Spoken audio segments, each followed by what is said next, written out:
high level?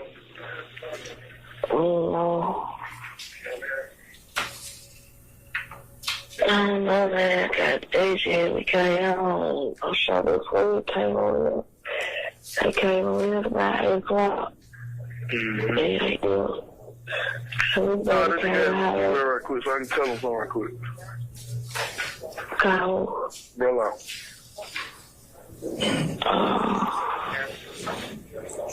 I do this shit. I don't know. Your Honor, that's what the right before this third party gets on the call at 4 minutes.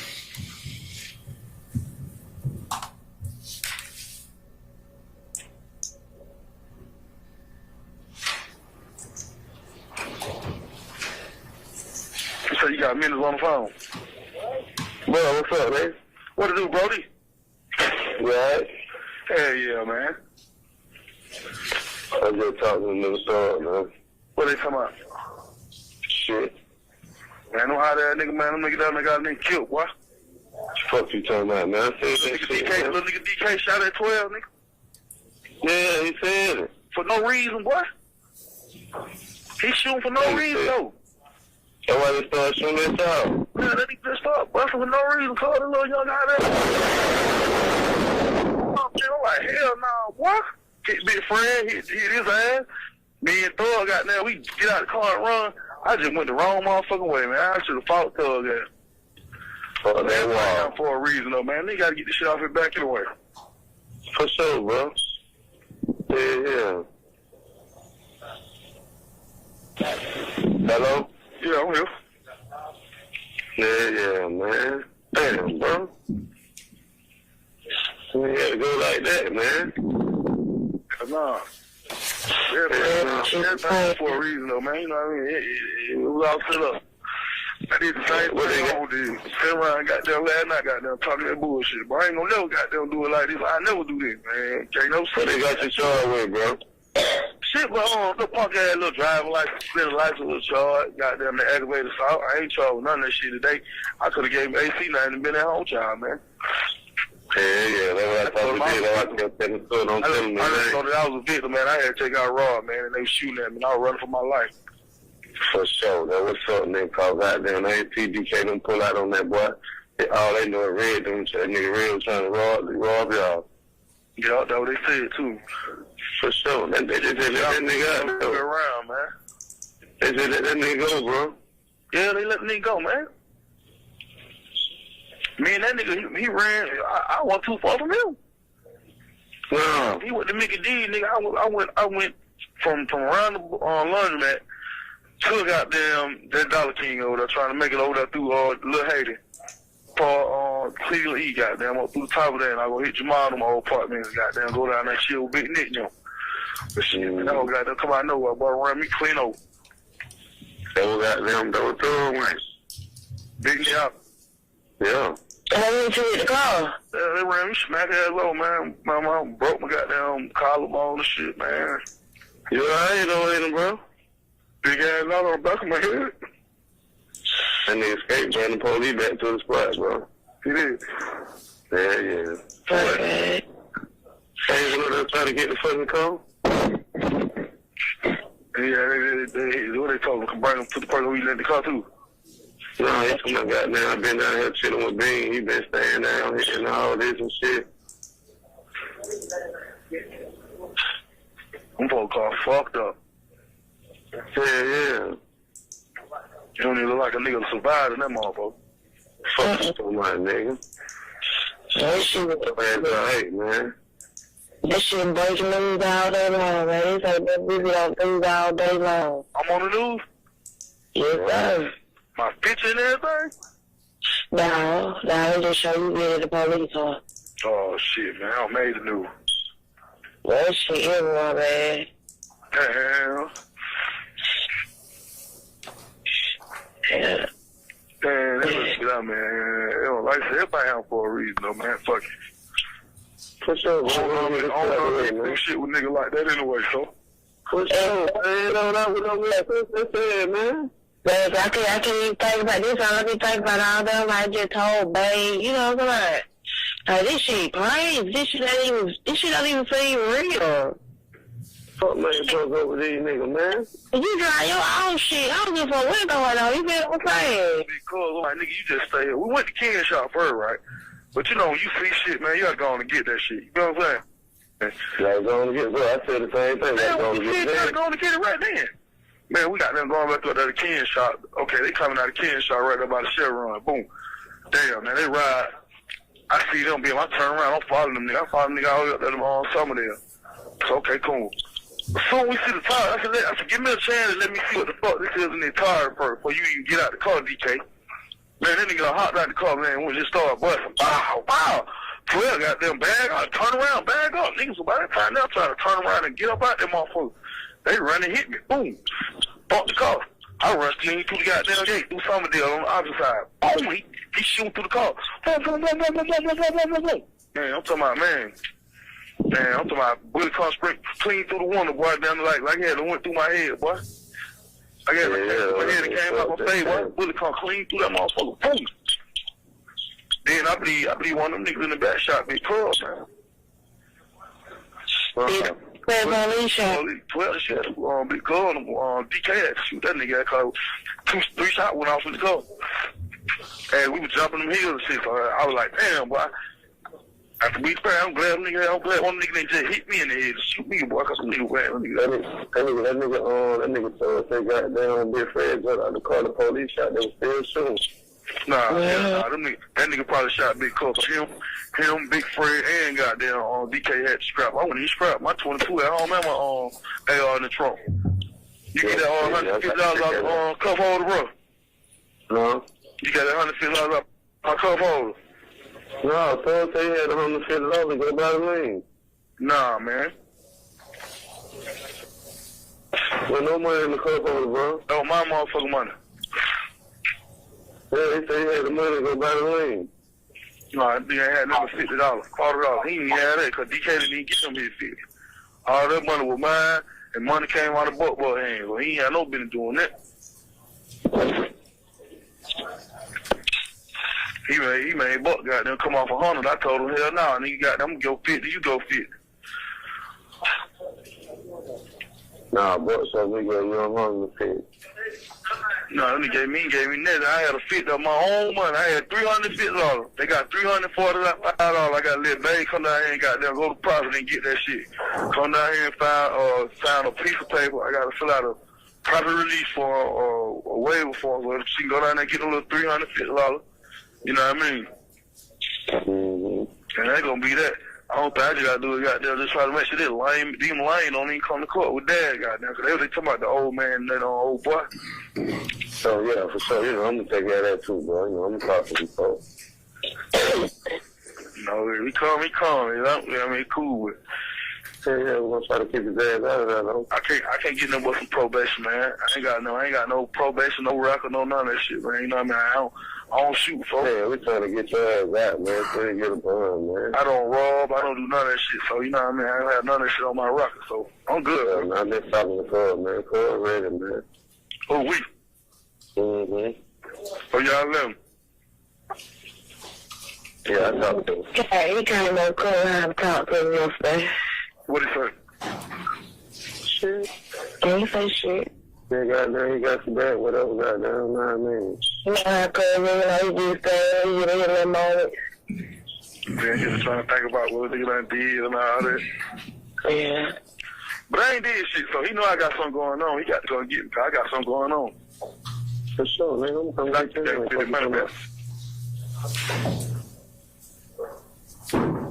Oh, shit, cuz I love you, baby. Love you, cool. I got 1 minute. Nah, I ain't saying shit, man. I ain't saying, man.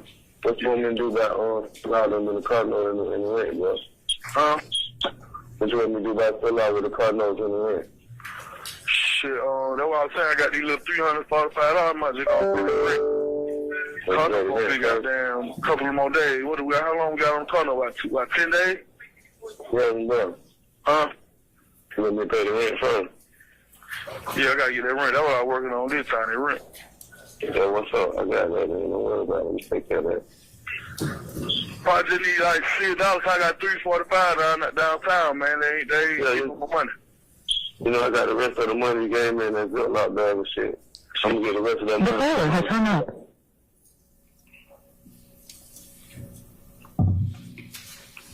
Okay, so what exhibit was that number, sir? Your Honor, I will mark that.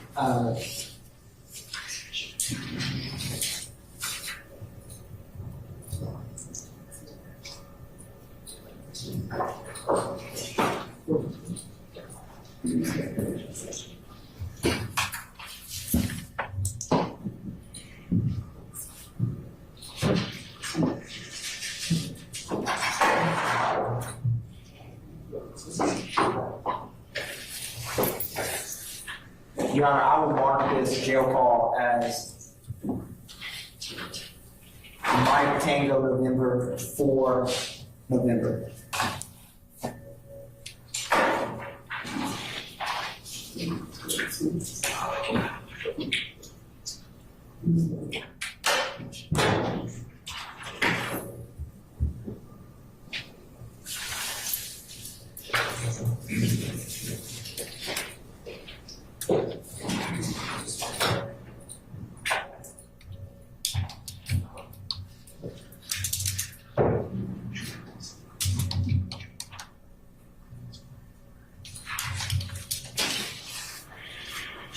Okay, so what's, from listening to that jail call, how are you claiming that this completes the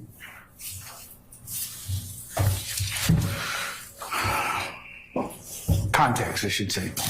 How do you claim provides context? Yes, Your Honor. So an example would be in that exhibit that was just played, kind of near time at 9:38. So say Mr. Bean said no one had any firearms in the car. And you have this statement from Adrian Bean where he says, him, Big Fred, and DK had the strap. I wasn't strapped because mine, 22 and AR in the trunk. That jail call portion of Adrian Bean, who's testifying, where he says him, Big Fred, and DK had the strap, to give context to who he means by him, the immediate seconds before it is where that party says, Thug says when Big Fred jumped out of the car, the police were still shooting. So the state's not trying to introduce Thug says when Big Fred jumped out of the car, the police were still shooting. For the truth of that statement is to give context to Adrian Bean when he's mentioning him and the parties. That's one example that I think highlights where this could come up. And all of this is couched under how Adrian Bean himself testifies. It may be a situation where no jail calls ever need to come in to impeach. It just depends on how he testifies on the stand, Your Honor.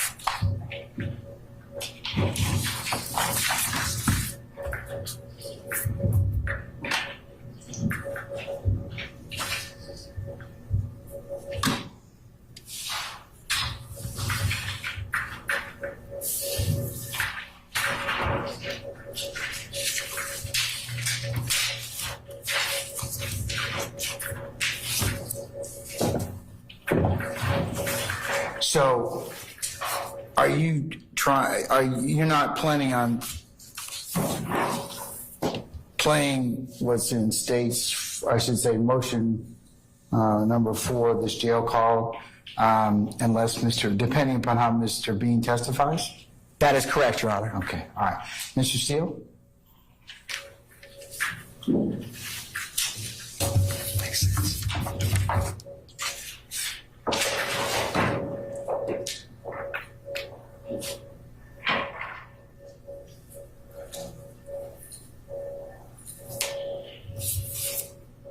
I don't think that the context will be needed. Mr. Bean, in his statement, which is recorded to Detective Quinn on the 17th day of September 2013, was asked to account for the guns, and he states there, Jeffrey Williams calls him Young Thug, Mr. Murphy, he calls him DK, and Mr. Prethro. But I understand what the state said, so I'm just assuming we'll take it up then because... It depends on how he testifies. I understood. Would be that. Let me deal with the other issue of what about the statements by Mr. Dodson, who's deceased, in the 17 September interview. Yes, Your Honor. The state is not intending on playing the deceased Mr. Dodson's statement to Detective Quinn. Well, in the 17 September interview of Mr. Bean, does he reference Mr. Dodson? Mr. Dodson is discussed, Your Honor.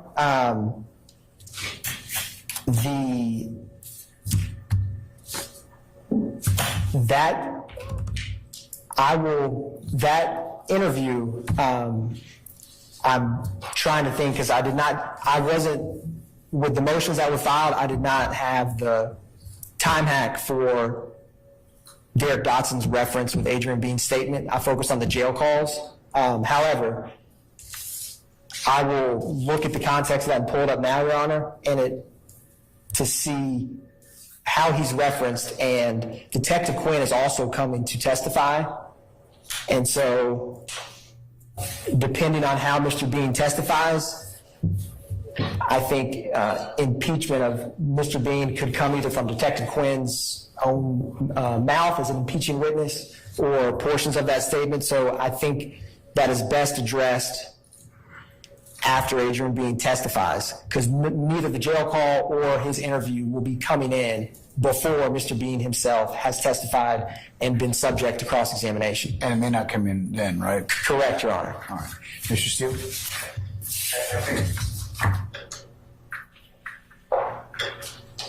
If I'm tracking, Your Honor, I understand we're going to wait. That's what it sounds like. It may not, at this point, no one's playing it, and if it becomes right, we have to raise it to the attention of the court.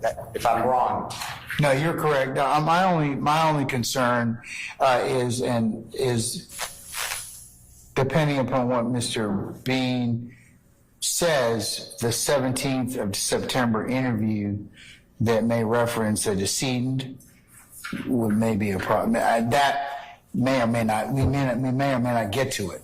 I understand. But Mr. Steele's assertion is that because Dodson's deceased, that references to him, that Miss Dodson, would be hearsay and confrontation. But you may not get to them. Yeah, that's the state's assertion, Your Honor, at this time. Okay, but I'll tell you right now, you're going to have a problem if Bean's interview states they're a decedent third party. I'm just going to tell you that right now. So I think that depending upon how you can cross that bridge when you get to it, depending upon how Mr. Bean testifies. But before you start playing an interview that references a third party decedent, we need to relook that issue. Okay. Understood, Your Honor. Okay. All right. So I'll continue to defer ruling on that issue until we hear whether or not Mr. Bean's phone call on the 13th of September becomes relevant, as well as his interview on the 17th of September becomes relevant. Okay? Thank you, Your Honor. All right.